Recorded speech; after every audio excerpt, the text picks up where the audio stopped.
যেচে সে হরি হরি নামে দিয়ে যায় আমাদের এমন দয়া আরে কে আছে যে জন যেচে সে হরি হরি নামে দিয়ে যায় আমাদের এমন দয়া দয়ার কে আছে যিনি কৃষ্ণ বলে সদাই কাঁদে আমাদের এমন দয়া কে আছে যিনি কৃষ্ণ বলে সদাই কাঁদে এমন দয়া কে আছে জপের মালা হাতে ধরে শ্রীমালা গলে পড়ে সে হরি হরি বলে দণ্ড বাঘ তুলে হে হরি হরি বলে হে হরি হরি বলে হরি হরি হরি বলে হরি হরি বলে আরে মুখে হরি হরি হরি হরি হরি বলে কে হরি হরি বলে কৃষ্ণ কৃষ্ণ কৃষ্ণ মুখে হরি হরি হরি বলে বদন ভরে নামে বলে হরি হরি হরি বলে মুখে কৃষ্ণ আরে এমন দয়া কে আছে গৌর ভক্তমণ্ডলী ভক্তিমতী মাগো ভগবান কৃষ্ণ এই ভারতবর্ষের পুণ্য মাটিতে ধর্মরাজ্য প্রতিষ্ঠার কারণে কুরুপাণ্ডবদের মধ্যে ধর্মযুদ্ধ বাঁধিয়ে দিলেন। ধর্মযুদ্ধ হয়ে গেল, ধর্মরাজ্য প্রতিষ্ঠা হলো। ধর্মরাজ্য প্রতিষ্ঠা করতে গিয়ে কি হলো জানো মা? কুরুক্ষেত্রের মাঠটায় রক্তের বন্যা বয়ে গেল। কত মানুষ মরল, কত প্রজা মরল, মরার পর মরা জমতে জমতে সপ্তরতির পাহাড় হয়ে গেল। চারিদিকে শুধু আগুন জ্বলতে লাগলো। নদীতে যেমন জলের স্রোত বেয়ে যায়, কুরুক্ষেত্রের মাঠে ঠিক তেমনি করে রক্তের বন্যা বয়ে গেল। কত মানুষ মরেছে, কত প্রজা মরেছে, মরার উপর মরা জমেছে, জমতে জমতে সপ্তরতির পাহাড় হয়ে গেল। চারিদিকে শুধু আগুন জ্বলতে লাগলো। নদীতে যেমন জলের স্রোত বেয়ে যায়, কুরুক্ষেত্রের মাঠটায় ঠিক তেমনি করে রক্তের বন্যা বয়ে গেল।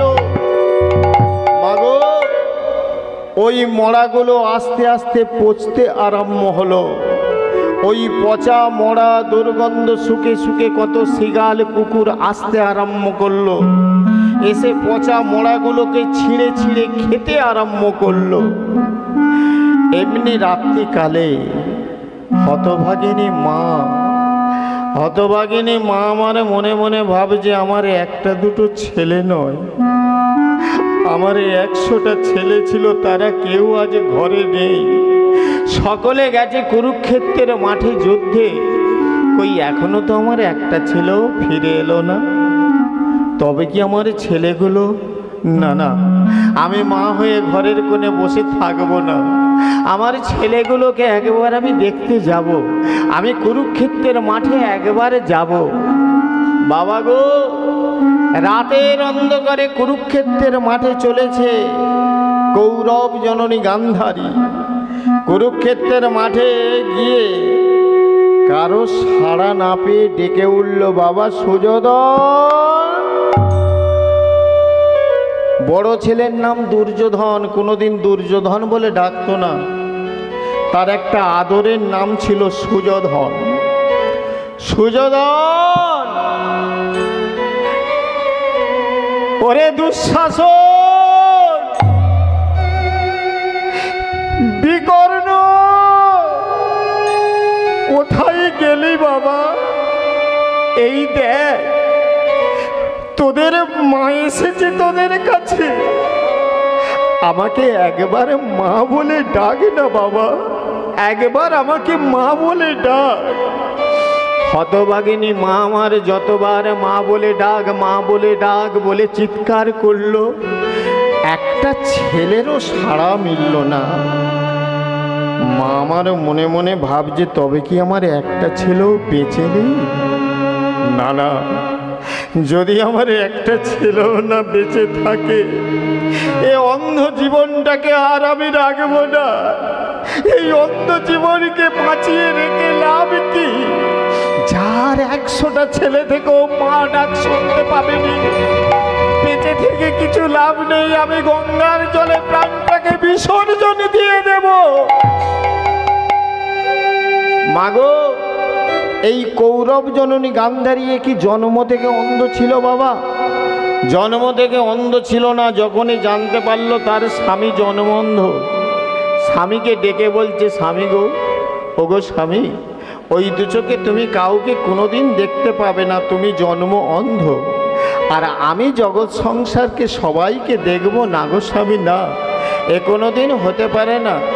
তুমি যখন জন্ম অন্ধ, কাউকে দেখতে পাবে না, আমি কি করব জানো? আমি আমার এই নিজের কাপড় ছিঁড়ে নিজের চোখে বেঁধে আমি হয়ে গেলাম অন্ধ। মাগো, কৌরব জননী গান্ধারী নিজের চোখে কাপড় বেঁধে অন্ধ হয়ে গেল, তবে কি ওই চোখের কাপড় কি কোনোদিন খুলবে না? খুলেছিল একদিন। কোন দিন জানো বাবা? যেদিন দুর্যোধনকে ডেকে বলে, বাবা সুযোধন, তুই কুরুক্ষেত্রের মাঠে যুদ্ধে যাবি তো বাবা? মা, আমি যুদ্ধ করব। ওরে, আমি তোকে যেতে দেব না। কুরুক্ষেত্রের মাঠে যুদ্ধে গেলে কেউ যার ফিরে আসে না রে, তোকে আমি যেতে দেব না। বলে, মাগো, তুমি আমাকে যতই নিষেধ করো, যুদ্ধ আমি করবই। আমি জানি বাবা, তুই যুদ্ধ করবি, তোকে নিষেধ করে পারবো না। তাই তোর যুদ্ধের পথ আমি একটা বেছে রেখেছি। মা, আমার যুদ্ধের পথ তুমি বেছে রেখেছো। কি পথ বেছে রেখেছো মা? জানিস বাবা, এক কাজ করবি, রাতের অন্ধকারে সর্ববস্ত্র পরিত্যাগ করবি, পরিত্যাগ করে আমার সম্মুখে এসে দাঁড়াবি। আমি কি করব জানিস? আমার এই যে চোখে কাপড় বাঁধা, চোখের কাপড়টাকে সরিয়ে মাথা থেকে পা পর্যন্ত তোর দৃষ্টি দেব। দৃষ্টি দেওয়ার সঙ্গে সঙ্গে সর্বদেহটাকে আমি পাথরে পরিণত করব। মা আমার সর্বদেহটা পাথর করে দেবে। হ্যাঁ বাবা। ওরে শোন, তুই গদা যুদ্ধ জানিস, ওদিকে ভীম গদা যুদ্ধ জানে। ভীম তোকে ছেড়ে কথা কইবি না, তুই কিন্তু বাবা ভীমের সঙ্গে পারবি না। ভীম তোকে মেরে দেবে, আর তোকে মেরে দিলে আমি যে সর্বহারা হয়ে যাব। তাই তার আগে তোর দেহটাকে যদি আমি পাথর করে দিতে পারি, তাহলে কারো মারার মতো ক্ষমতা থাকবে না। গান্ধারী সেই দিন চোখের কাপড়টা খুলেছিল, কিন্তু মারে হরি রাখে কে? মায়ের কথা মতো করেছে ঠিক তাই। দুর্যোধন সর্ববস্ত্র পরিত্যাগ করে পথ দিয়ে আসছে। অন্তর্যামী ভগবান সে তো অন্তরে বুঝতে পেরে গেছে যে গান্ধারী যদি সর্বদেহ পাথর করে দেয়, তাহলে ভীম তো মারতে পারবে না। অন্তর্যামী ভগবান শ্রীকৃষ্ণ অন্তরে জানতে পেরে গিয়ে পথ রুকে দাঁড়িয়েছে। দূর থেকে বলে উঠল, কি বে, আরে কোথায় চলেছো? বলে, আমি মায়ের কাছে যাচ্ছি। ছি ছি ছি ছি, পরনে তোমার এক টুকরো বস্ত্র বলে কিছু নেই, তুমি এইভাবে মায়ের সম্মুখে দাঁড়াবে কি করে? আরে তুমি কি ছেলে মানুষ আছো? একটা কাজ করো না, একটা বস্ত্র নিয়ে উরুটাকে অন্তত ঢেকে মায়ের সম্মুখে গিয়ে দাঁড়াও। অন্তর্যামী ভগবান মনে মনে ভাবছে যে ওই যদি উরুটা ঢাকা দিতে পারি, তাহলে মাংসপিণ্ড হয়ে থাকবে। যেদিন ভীমের সঙ্গে যুদ্ধ হবে, ওই গদার আঘাতে দুর্যোধনের উরু ভঙ্গ করবে। ওগো মা, ওই বের কথা শুনে করেছে ঠিক তাই। এদের বেই সম্পর্ক কি করে হলো আমি একটু বলে দিচ্ছি। দুর্যোধনের মেয়ে লক্ষণা আর কৃষ্ণর ছেলে শাম্ব, ওই শাম্বর সঙ্গে যখন বিয়ে হলো লক্ষণার, এদের একটা সম্পর্ক হয়ে গেল বেই। এখন বের কথা মতো করেছে ঠিক তাই। ওই একটা বস্ত্র নিয়ে যে ঢাকা দিল উরুটা, মা এবার রাতের অন্ধকার নিজের চোখের কাপড়টাকে সরিয়ে মাথা থেকে দৃষ্টি দিচ্ছে, সর্বদেহ পাথর হয়ে যাচ্ছে, কিন্তু যে জায়গাটা বস্ত্র দিয়ে ঢাকা ছিল সেটি আর পাথর হলো না, সেটা মাংসপিণ্ড হয়েছিল। তাই যেদিনকে কুরুক্ষেত্রের মাঠে যুদ্ধ হলো সেই দিন তুমুল যুদ্ধ বেঁধে গেছে, কেউ কাউকে মারতে পারছে না। ভীম দুর্যোধনকে যত মারছে পাথরে আঘাত হচ্ছে। ভগবান কৃষ্ণচন্দ্র অদূরে দাঁড়িয়ে আছে, ভীম যখন মারতে পারছে না ওই কৃষ্ণর দিকে তাকালো। যখনই কৃষ্ণের দিকে তাকিয়েছে ভগবান কৃষ্ণচন্দ্র দেখিয়ে দিল উরুটা। দেখাবার সঙ্গে সঙ্গে আর কি থাকতে পারে, থাকতে পারল না, গদার আঘাতে দুর্যোধনের উরু ভঙ্গ করল। ওই কুরুক্ষেত্রের মাঠে শুধু জল জল বলে চিৎকার করছে, পিপাসায় আমার প্রাণ যায়, কে আছো আমাকে একটু জল দাও, জল দাও। কুরুক্ষেত্রের মাঠে কৌরব জননী গান্ধারী ঘুরে বেড়াচ্ছে, এমন সময় ওই শব্দটা কানে এলো, কে যেন জল চাইছে না। ছুটে গিয়ে দেখলো ওই তো আমায় মা বলে ডাকছে না। হ্যাঁ তো, দুর্যোধনকে কোলে তুললো। ওরে সুযোধন, এমন করে তুই চলে গেলি বাবা, এমন করে চলে গেলি, কে আমার মুখে আগুনটা দেবে বাবা? আমি যখন মরে যাব কে আমার মুখে আগুন দেবে? জল জল বলে চিৎকার করতে করতে গান্ধারীর দু চোখ থেকে দু ফোঁটা জল যখন ওই দুর্যোধনের বদনে পড়ল, দুর্যোধনের মৃত্যু হলো। দুর্যোধনের যখন মৃত্যু হলো, গান্ধারী ওই সন্তানকে কোলে তুলে নিয়ে, আমি এখন কি করব? আমি এই সন্তানকে নিয়ে আমি এখন কোথায় যাব? কে যেন ওখানে দাঁড়িয়ে আছে না, কে বলো তো? একবার আমার কাছে এসো না, আমি নিজেই কাঠ কুড়ব, নিজেই আমি সুন্দর করে চিতা সাজাবো, কিন্তু আমি যে মা হয়ে ছেলের মুখ অগ্নি কেমন করে করব? যেই হোক তুমি একবার আমার কাছে এসো। মাগো, রাতের অন্ধকারে কৌরব জননী গান্ধারী আস্তে আস্তে কাছে এগিয়ে যাচ্ছে, ছেলেটাও এগিয়ে আসছে। যেই কাছে এগিয়ে এসে বলে উঠল, পিসিমা। না, আমি মা হতে পারি না। যার 100 ছেলে থেকেও মা ডাক শুনতে পাইনি, সে কোনোদিন মা হতে পারে না। আমি যে পাগলিনী, আমি যে উন্মাদিনী, আমি যে মা নামের কলঙ্ক। পিসিমা, তোমার ছেলে ছিল বড় মানি, তোমার ছেলের মুখ অগ্নি করব আমি? তা মুখ অগ্নি করার আগে আমার পরিচয়টা নেবে না? আমি কে? বল না বাবা, কে তুই? পিসিমা, আমার মিষ্টি কণ্ঠস্বরটা শুনে বুঝতে পারছো না আমি কে? বল না বাবা, কে তুই? আমি কে জানো? আমি হলাম ওই নাটের গুরু শ্রীকৃষ্ণ। কৃষ্ণ মনে পড়ে গেল, ওই কৃষ্ণ আমার কুরু বংশ ধ্বংস করে দিয়েছে, ওই কৃষ্ণ আমার বুকটাকে খালি করে দিয়েছে, ওই কৃষ্ণ আমার আশার প্রদীপগুলোকে নিভিয়ে দিয়েছে। কৃষ্ণ, তোমাকে ছেড়ে কথা কইব না, তোমাকে দেব আমি দিব্য অভিশাপ। বলে উঠল, সাবধান পিসিমা, অভিশাপ আমাকে দিতে যেও না। কেন কৃষ্ণ? ওই রয়েছে দাঁড়িয়ে হস্তিনার সুমেরুর প্রাসাদ, থেমে গেছে কাল কোলাহল, ফুরাইছে মুরুদ মুরতি তাবর জম্ভ, আকাশ বাতাস নদ নদী বলে নাই নাই, দুর্যোধন নাই। এসেছিল তব শত ভাতা সম, নিয়েছো সব তুমি, শত রমণীকে কাঁদিয়েছ, তবু তুমি কিন্তু নীরব নিখর চতুরের শিরোমণি কৃষ্ণ। তোমাকে দেব আমি দিব্য অভিশাপ। পিসিমা, অভিশাপ আমাকে দিতে যেও না। কৃষ্ণ রে, কৌরব পাণ্ডব উভয়ে আত্মীয় তব। দুর্যোধন হলো তোমার বেই, আর অর্জুন হলো তোমার প্রাণের সখা। তাহলে বেই হয়ে বেইকে মেরে ফেলতে পারলে অর্জুনের রথের সারথি হয়ে। পিসিমা গো, মেরে ফেলতে প্রাণ আমার কোনোদিন চায়নি। তোমার ছেলে দুর্যোধন ছোটবেলা থেকে আমাকে কি চোখে দেখতো জানো?